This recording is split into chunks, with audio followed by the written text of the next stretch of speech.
Hello, welcome to Wilder Ranch.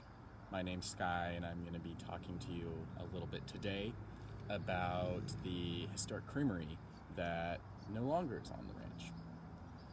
We're going to be giving people several minutes to get tuned in, and while we wait for a few more people to get on and watch this video, I wanted to take a brief moment to update everyone about current park restrictions and able to recreate in this space and still keep social distance and keep our health a main priority.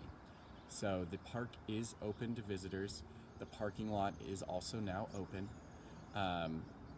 However, there are some restrictions, one of which is that all buildings are closed to access. So that means that the historic buildings, along with the interpretive center and park store, do remain closed. Additionally, beach access is limited between the hours of 11 and 5 p.m. Between those hours, you can only go down to the beach to access the water for water sports. Otherwise, if you're visiting the park, please just practice our best safety guidelines. At this point, you can find those on the state park website, but that's going to include things like not traveling in big groups, keep moving. The park is open for active activities, not for picnicking, parties, things like that where you're in one place with a group. Make sure you have a face mask with you and to bring things like hand sanitizer, and just maintain those 6-foot social distance when you're out there on the trails. So finally, what I'd like to do is take a brief moment for a land acknowledgement for the indigenous people that would have resided on this land and stewarded this land for thousands of years. And I'm talking about the Awaswas speaking Yupi people. And they have, as I said, been here thousands of years, stewarding the land and having a very reciprocal relationship with the environment around them.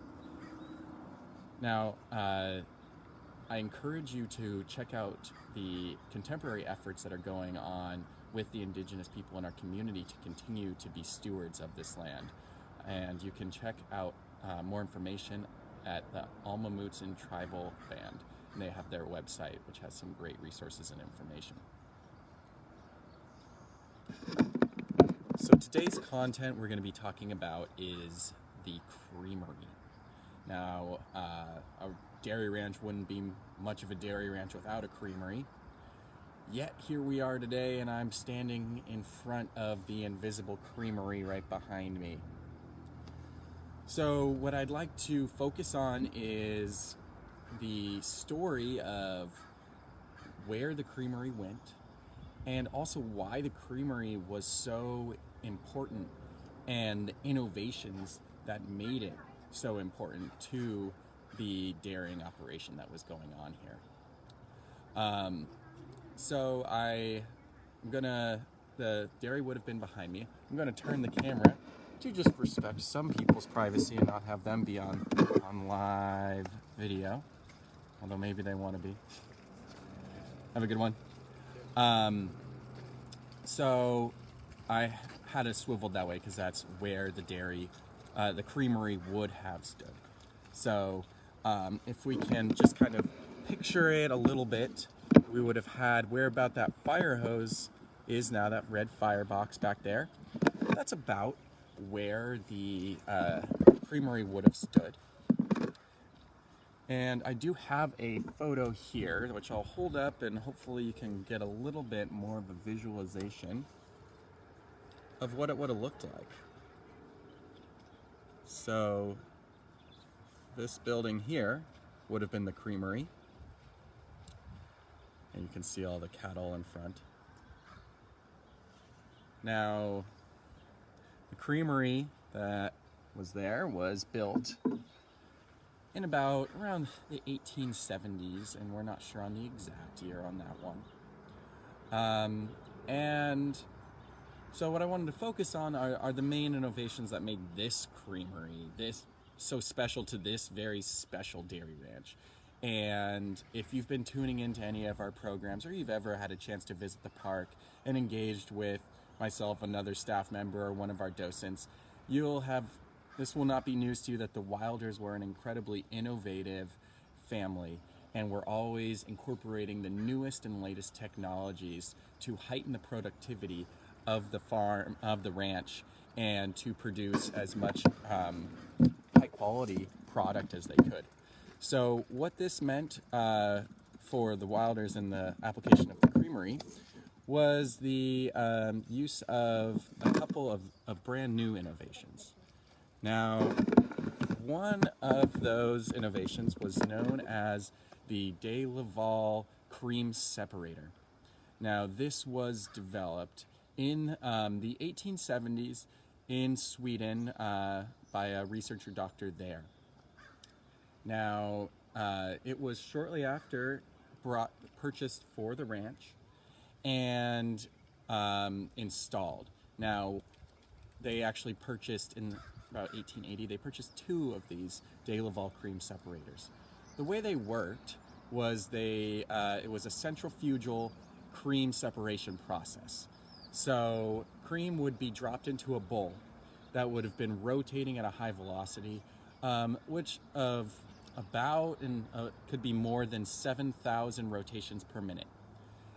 The foreign particles that wouldn't have been part of milk naturally, that would probably have been heavier, would be thrown out of the bowl. Then the cream, the fat, would be separated onto the sides and would be removed into its own vat. So you had a vat that would have stored the clean cream, and you would have had a separate vat that would have been storing like that buttermilk. So that's how that worked. And they had 2 of these, and with 2 of them at full working capacity, that would have been about at the speed that it would have taken 8 dairy ranchers to milk cattle. So high productivity. So why was this so important? One was it was more productive than could be done, like higher productivity than could be done just by human labor. It could be done quickly so that the milk would be fresh, and it could be done at volumes that just couldn't be done by hand. So this was incredibly important to the scale and quality of the product that the Wilders were putting out to market. But this wouldn't have been possible in just a normal dairy operation in this time, in this place, because there was not electricity in this area yet. So this required another innovation that the Wilders incorporated, and that was there was a separate Pelton water wheel that was operated through the same process that the Pelton wheel in the machine shop operates from. So if you would like to learn more about the operation of the Pelton wheel, the reservoir that was built, and how that generated electricity, you can check out some of our previous videos. There's 2 videos just on the subject of electricity generation that you can watch on the Wilder Ranch Facebook page under videos to learn more. So I'm not going to get too into that, but what they had was an additional Pelton wheel installed in their creamery that was being used to generate the power to power this De Laval cream separator.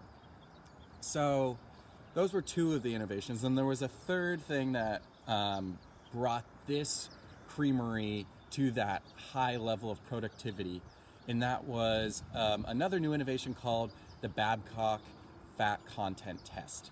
And this was developed by a professor at the University of Wisconsin in 1890. So this is another brand new method of measurement, and it was, of course, used to measure the fat content of milk. Now you might say, well, why is this important?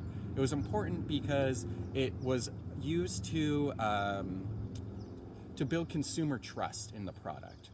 It was not uncommon at that time for milk to either have had too much fat removed from it so that you could get a higher volume, or even there were times when people would add water to milk so that they could sell more at a lower cost. So this was an assurance to your consumer that the product you were buying is what you're paying for. So that was one reason the Babcock test was important. The second reason had to do with getting the most productive cattle and breeds and lines of cattle for dairying. So what this allowed you to do was to test the fat content of milk coming out of individual cows. Now for the Wilders who were breeding their cattle and taking from different lines and had their prize cattle that they would breed with others, this was incredibly useful because it allowed them to take the highest producing cattle, the ones that were producing the highest fat content, richest milk, and breed them with the other ones that would have been producing that highest fat content milk. So they were getting this really premier high quality line of cattle that would have been contributing to that high quality product they were able to produce here. So that's what that was doing. Now, how it worked is by using sulfuric acid. So they would add sulfuric acid to the milk, and then there would be a heating process and also a centrifugal process, so heating and spinning. And this would separate the fat from the rest of the milk and would create a distinct layer. Now that layer you could measure the thickness of, and compared to the overall volume of the container, you'd be able to come up with a fat content ratio. So those are the three innovations that made this creamery just so successful and allow the Wilders to produce at a volume and also quality of assurance that other dairyers in the area weren't able to match. So that really made it important for the Wilders and is part of what led them to be successful dairyers for 6 generations out here. So the next part of the story I want to talk about is the fire that brought down the creamery. So as I showed you before, I showed you a picture of what it once looked like, and then I showed you just the empty field of where it once stood. Now, it's an interesting story because the creamery burned down, and how the fire started is not something we're certain of. But one thing that is fairly certain is that at least some remnants of the structure could have been saved, and that's due to the equipment that is behind me right here. So this we've talked about the Pelton wheel and how D.D. Wilder built a reservoir about about a mile up from here and a little over 200 feet in elevation above us. That same water that would have traveled down to power the Pelton wheel was also used to power this high-powered, sorry to get you around the tree here, water hose.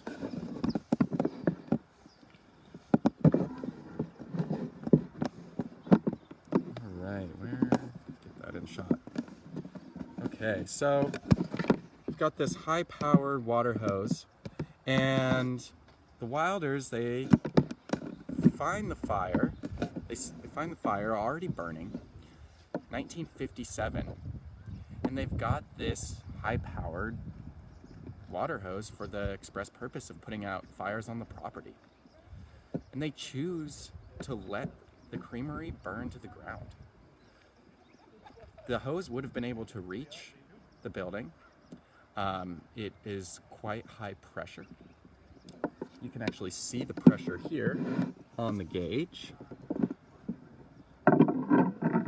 So you can see it reads about, let's see, a little over 95 PSI. So pretty high pressure, would have been able to shoot several hundred feet.